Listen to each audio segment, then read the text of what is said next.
on consoles it is. At the very beginning of the Nintendo video game market, this little fella came in, the very creatively named Color TV Game 6, and Friends.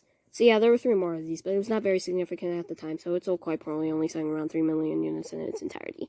However, this was not the end. Nintendo wanted to make it big, so Nintendo went on to create the Nintendo Entertainment System, or NES for short. This thing was very meticulously designed, so basically in 1983 there was this tiny event in America known as the Great Video Game Crash of 1983.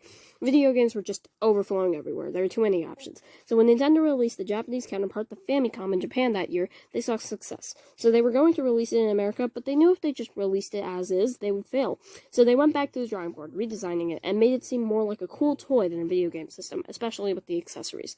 They hoped to stay alive in the market and achieved it. The NES showed them tremendous success, making it the best-selling console ever at the time.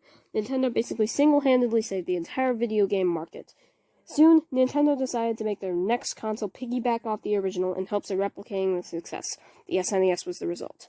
Luckily, it did not have to deal with the dying market, but it did deal with something far worse: competition. About 2 years earlier, Sega released their Genesis system, to good success. This started the Bit Wars, a rivalry between power and innovation between systems. The SNES won, but Sega had paved the way to see an open market, which led Sony into the ring. In the early 1990s, Nintendo was planning on partnering with Sony to create a CD add-on to the SNES. This was called the PlayStation. But Nintendo was afraid of Sony, since they wanted to take character rights. So they kicked Sony to the curb, leading to the 3D game-playing PlayStation.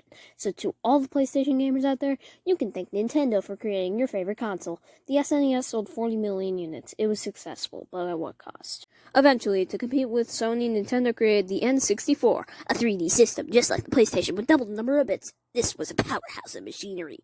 But it took cartridges, which made third-party support slim to none, and all the people who wanted a 3D console already had one since the PlayStation released 2 years earlier. But it did fine, selling 36 million units, coming in a distant second place. Afterwards, Nintendo finally decided to use discs, but not in the way you would expect. Meet the GameCube, a console that's not a cube. This guy used discs, but small. They were also hard for third-party developers to make games on, making the GameCube sell even worse than the N64. It sold only 21 million units, sitting in the third place spot behind the PlayStation 2 and the Xbox. But GameCube had a lot of potential. So Nintendo thought, what if we did something with similar power, but made it for a whole new demographic? And that, kids, is how consoles are made. From that process, out popped the Wii. This thing was hot on the market. The discs were larger, allowing more third-party support. Then this time, they sold it to the non-gamer, people who may not have played video games ever. This was because of the new control style. If you could swing your arm, you could use a Wii. It sold tremendously, in fact. Over 100 million units, taking first place above the PlayStation 3 and Xbox 360. But there was a few issues.